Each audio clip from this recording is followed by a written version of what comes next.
It started not with the thunder of cannons, but with the deafening silence that followed the stroke of a pen.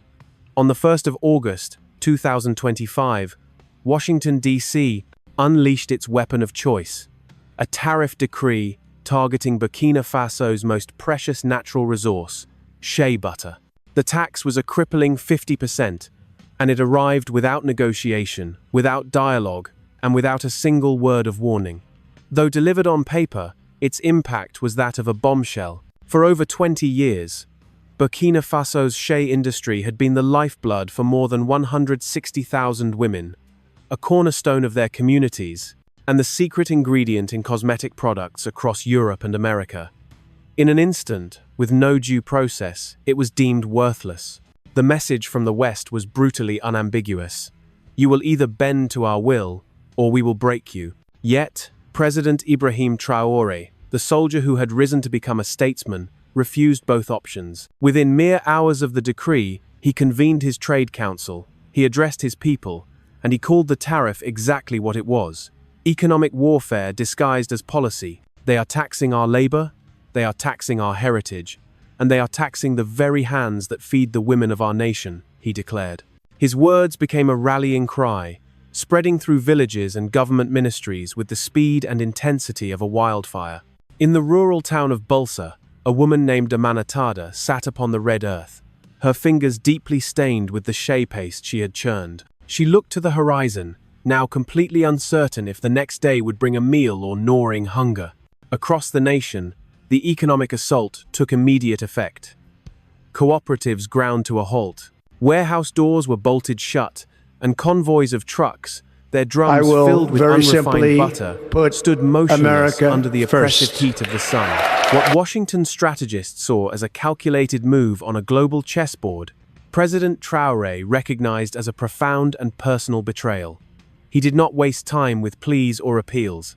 He pivoted, and in that decisive pivot, a new era for his country began. By turning his gaze eastward instead of westward, Traore was inviting a radically different future to the negotiating table, a future free from the manipulative games of former colonizers and their currencies. The events that followed would not just redraw the maps of global trade, they would redefine the very meaning of African independence. Could a single embargo, imposed by a global superpower, truly become the catalyst for an entire continent's economic rebellion? Or would the crushing weight of retaliation be too much for a young, fragile nation, still bearing the scars of centuries of imposed silence?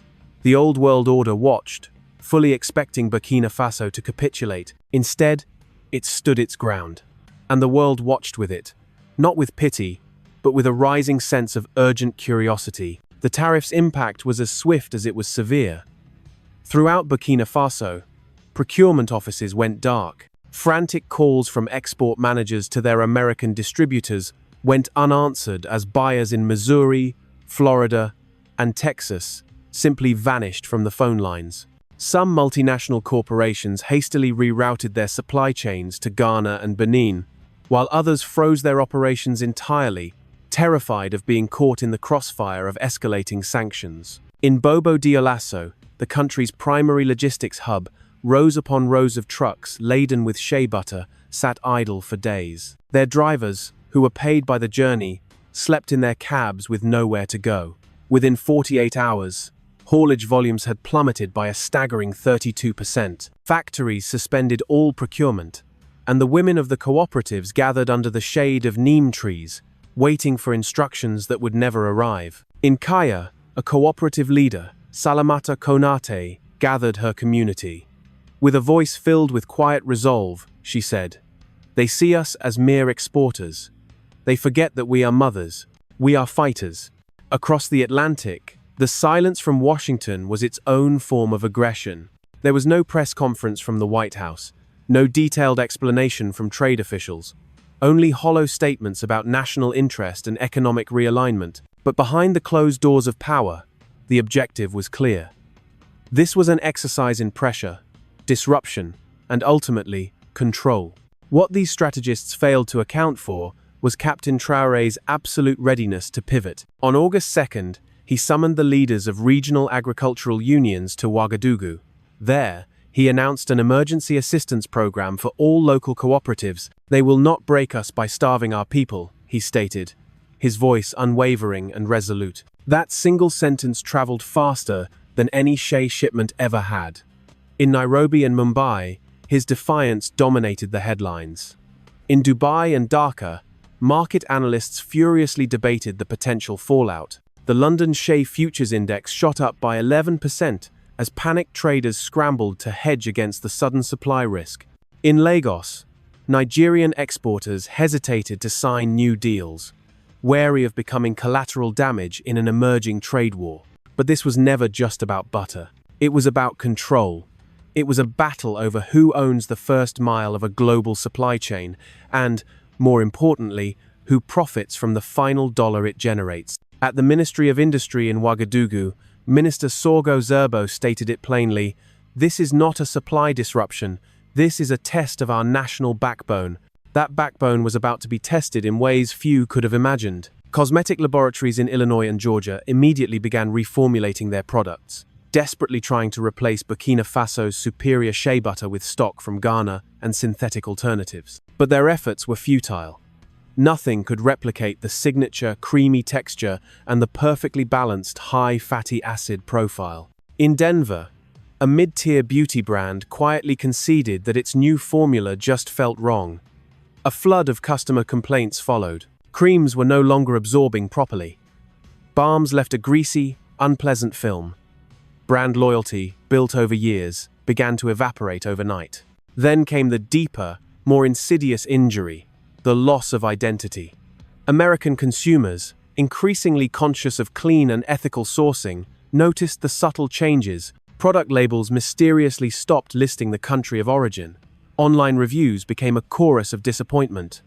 "This isn't real shea," they wrote. "Something is fundamentally wrong." A new phrase began to circulate through boutique beauty circles: losing the soul of the brand. Inside a natural skincare shop in Chicago, Clarissa Woodson stared at her empty shelves and whispered, 3 months. Not a single shipment of real shea.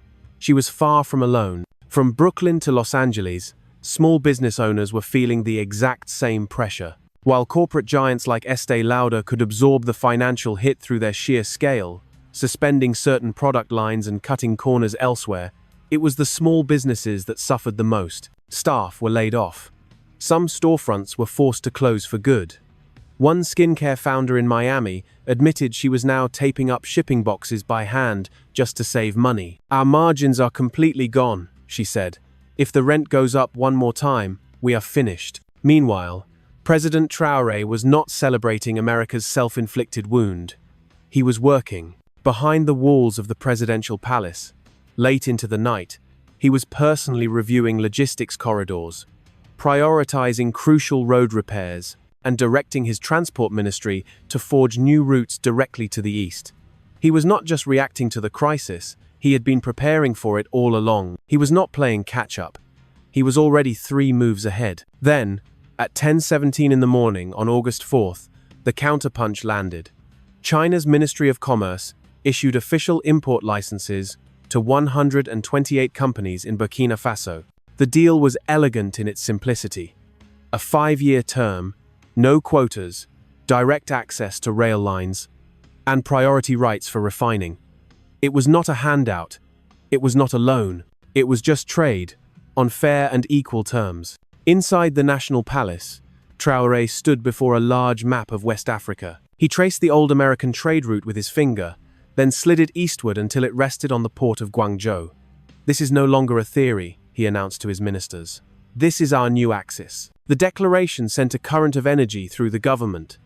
What had started as a defensive maneuver had now become a clear, strategic direction. Shea butter, once a commodity taken for granted, was now at the epicenter of a global realignment. In the hills of Kenadougou, women danced and sang outside their cooperatives. "This means we have work tomorrow," said a woman named Ayo, adjusting her headscarf. "And next week, and perhaps even next year." That very same week, Chinese buyers arrived in Abidjan and Lomé to begin coordinating shipments. The Belt and Road Corridor, a project of immense scale, flickered to life. Shea butter from a landlocked African nation was now flowing eastward. propelled by meticulous policy, national pride, and logistical precision. Across African media, a new term began to circulate: Xi diplomacy. Encapsulated in those two words was the quiet, powerful suggestion that perhaps, just perhaps, Burkina Faso had shifted something far more significant than just butter. If you believe in Traore's vision for African sovereignty, hit that like button and share this story to help spread the truth about Burkina Faso's awakening. Inside the gleaming steel and glass laboratories of Sino-Biotech in Chengdu, a new reality was taking shape. Rows of stainless steel tanks, polished to a mirror shine under bright LED lights, were being calibrated to refine shea butter. This was not the butter from Ghana, nor from Benin. This was exclusively from Burkina Faso. The industrial transformation was breathtakingly swift. Only weeks before, China had been a minor player in this niche market. Now, it was positioning itself for complete domination. The moment President Traoré signed the $2.1 billion agreement, Beijing responded not with empty slogans, but with tangible infrastructure. Ground was immediately broken for 3 state-of-the-art processing facilities in Shenzhen, Tianjin, and Nanjing. The promise of hundreds of new jobs materialized overnight, and entire supply chains were reoriented. For China, this pivot was a strategic masterstroke, securing a consistent supply of the world's highest quality shea butter. But for Burkina Faso, it secured something far more valuable: sovereignty. No longer would its precious women's gold be shipped raw, only to be processed and profited from abroad. The new agreement had clauses for local processing, technology transfers, and mandatory reinvestment written into its very core. The installation of modern solar dryers, the provision of logistics grants, and comprehensive factory training programs were not optional add-ons. They were legally binding obligations. For decades, the story of Africa had been the story of exporting its immense wealth for pennies, only to be forced to buy it back, repackaged in luxury containers, for hundreds of dollars.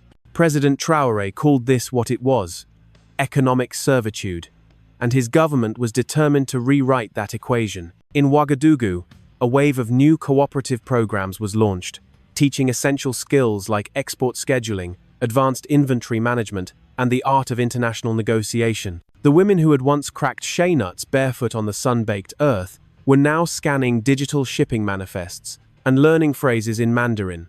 Every single ton of refined butter that left the country now bore a new national stamp, the proud emblem of women's gold. This was far more than a branding exercise. It was the reclamation of a national identity. The shockwaves of this bold strategy were felt across the continent. In Accra and Lagos, radio talk shows buzzed with debate.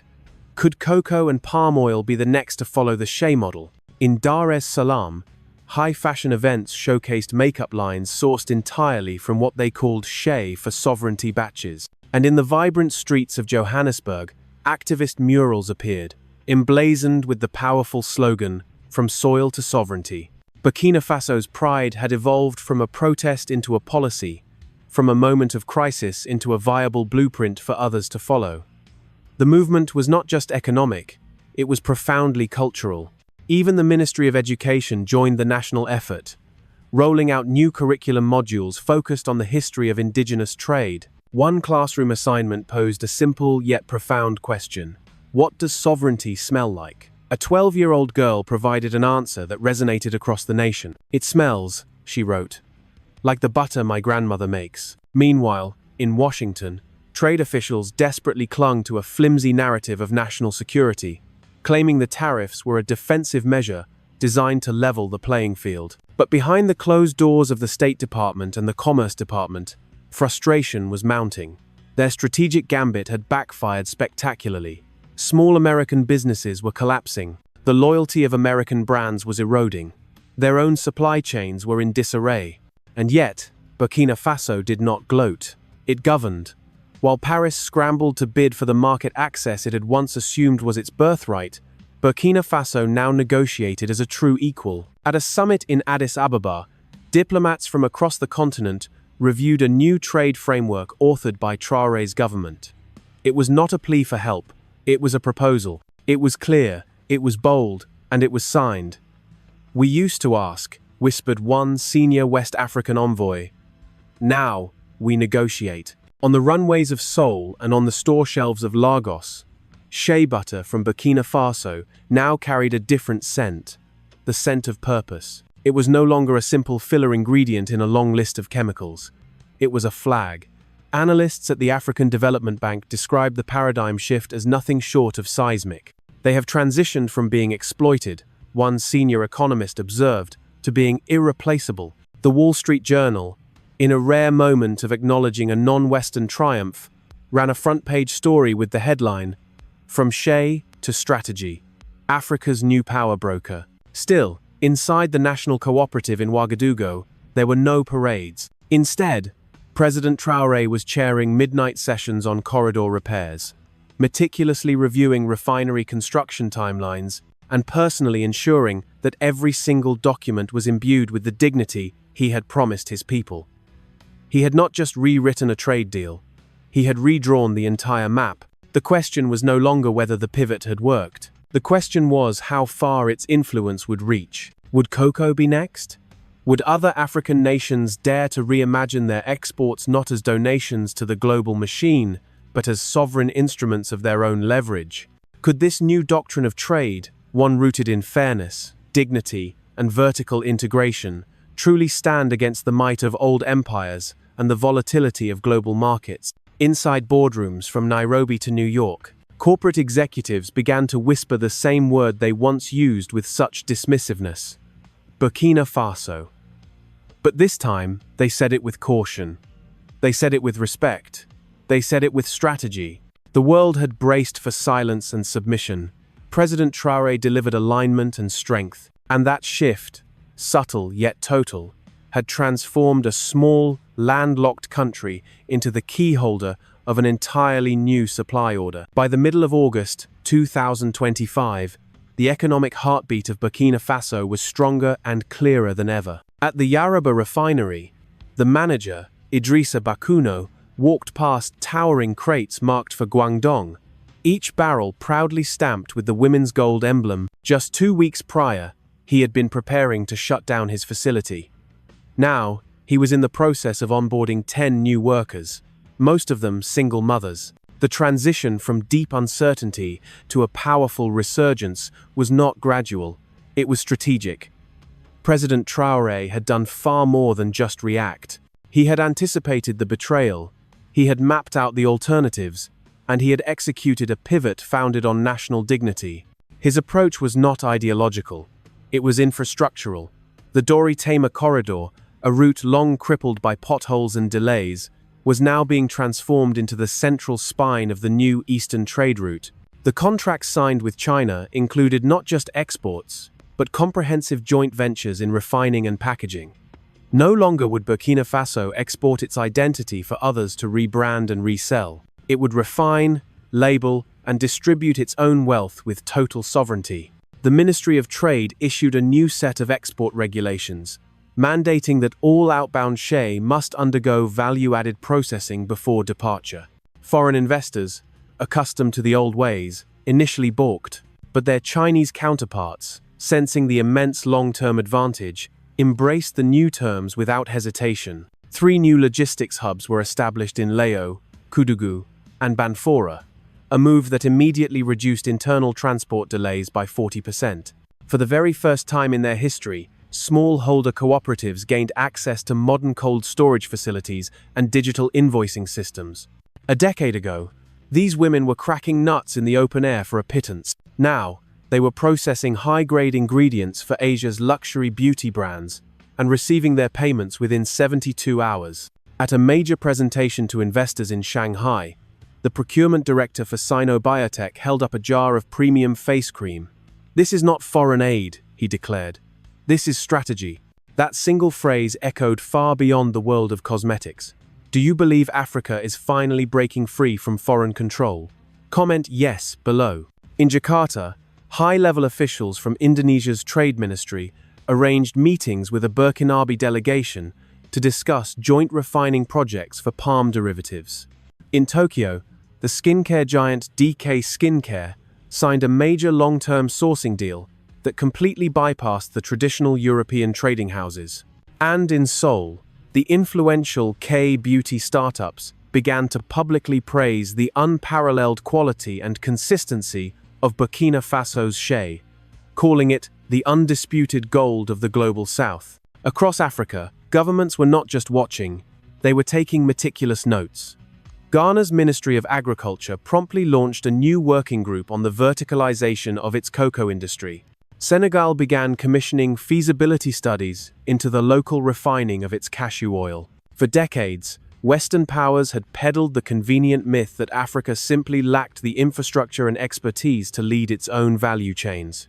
President Traoré was dismantling that myth, brick by painful brick. His model was not based on charity or aid. It demanded legally binding contracts, crystal clear terms, and unwavering mutual respect. In a closed-door meeting with a delegation of French trade envoys, Traoré reportedly stated, "We are no longer your reserves. We are your rivals." That defiant tone began to echo in business schools across the continent. Universities started teaching the shea doctrine as a core component of their development economics syllabus. Students in Abidjan debated complex case studies on value chain control.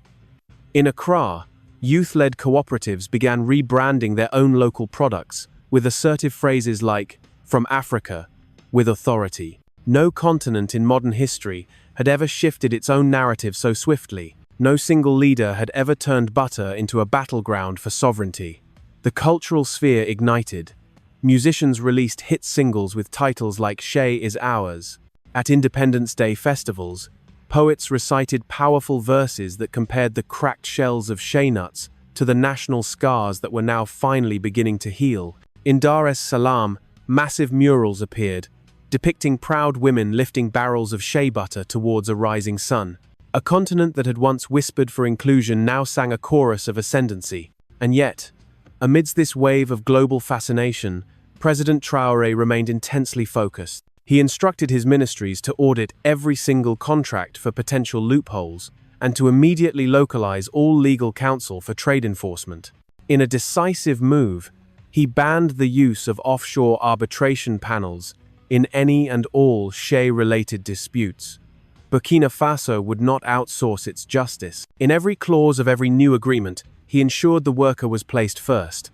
Cooperatives were guaranteed royalties from every single exported unit, a global first in commodity trading. This was not just policy, it was protection. It was a profound act of respect for the hands that had toiled, unseen and unrewarded, for generations. Even in the formal halls of global diplomacy, the shift was palpable. At the UN Economic Commission for Africa, the delegation from Burkina Faso tabled a motion to reclassify shea as a strategic soft commodity. The vote passed with the overwhelming support of 15 other nations. At the African Union, leaders began quoting directly from Traoré's speeches. "When we control the first mile and the last word, we control the story." For the cosmetic giants of the West, the loss was far more than just logistical. It was symbolic. Their monopolistic grip had slipped. Their own consumers began to question the authenticity of their reformulated creams. Bloggers and online investigators exposed the rampant use of cheap substitutions and corporate greenwashing. And customers, once fiercely loyal, began turning to products that bore traceable, ethical roots. Some of these Western brands desperately tried to re-enter the Burkinabe market. They sent envoys. They wrote op-eds. They issued hollow statements of regret. But they no longer had the power to set the terms. In Ouagadougou, a young exporter smiled as he calmly rejected a lowball offer from a major American label. "We don't chase contracts anymore," he said. "They come to us." That simple phrase was printed on posters and hung in the hallways of the National Business School. It perfectly encapsulated a decade of frustration that had been reborn as undeniable leverage. Traoré had not just shielded an industry, he had weaponized it, transforming it into policy, into culture, and into national pride. In that transformation, Burkina Faso's butter ceased to be a simple commodity. It became a message, a mirror, and a map for the future. What does sovereignty truly look like when it is built not on grand speeches, but on shipping schedules? Not on empty slogans, but on meticulously drafted shipping manifests? In Burkina Faso, It looked like women waking before the dawn, cracking nuts not for pennies, but for a profound purpose. It looked like a leader who refused to apologize for his strategy, a leader who negotiated not from a position of desperation, but from a position of design. It looked like trade agreements that contained clauses for human dignity, enforcement mechanisms for justice, and guaranteed royalties for the women who stirred the pace that built an entire industry. In the global halls of power that were once deaf to African voices, the murmur grew louder. Was this just one contract, or was it the unveiling of a new doctrine? Could a raw material, long overlooked and systematically undervalued, become the pivot point for an entire global supply chain? When did butter stop being just butter and become a sovereign symbol for the women of Bobo Dioulasso? The answer was not theoretical. It was the weekly pay arriving on time. It was invoices no longer being disputed. It was foreign buyers showing up not with demands, but with respect. In Paris, in New York, in Tokyo, consumers noticed, too. The creamy texture returned to their favorite products. The authentic scent lingered. But most importantly, the story had changed. No longer was shea packaged as some exotic extract from an anonymous, faraway land.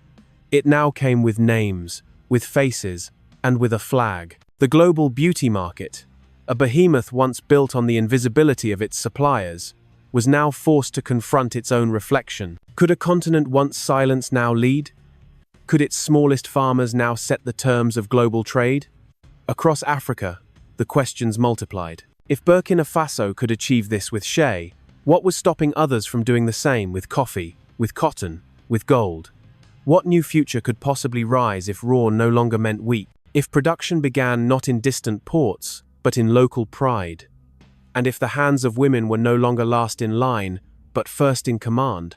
The answers are still unfolding. But one truth is now undeniable. What began with a tariff ended with a tremor. And in that tremor, the old world cracked just enough for something new, something powerful, to grow. So ask yourself, when did Africa stop being a supply closet and start becoming a source of power? When did the continent's silence break loud enough for trade ministers in Paris, Beijing, and Washington to pause mid-sentence? In Burkina Faso, the answer was not found in rallies or protests. It was found in a recalibrated export slip, in a renegotiated contract, and in the resolute voice of a captain who stood before a map and redrew the axis of the world. The world had long written Africa as a mere footnote in the history of trade. But President Traoré wrote it into the headline, not by demanding favor, but by structuring fairness, not by closing his borders, but by opening new lanes under African control. What changed the rules was not rebellion. It was readiness. And what made that readiness so unstoppable was the core belief that dignity does not come from permission. It comes from preparation. It comes from a field worker knowing her export price, from a contract being translated into her own language, and from a government that puts value before volume and people before praise.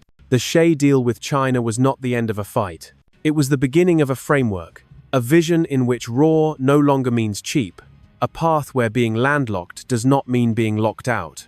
And in this new framework, Africa no longer circles the same old tables, begging for a seat. It builds new ones.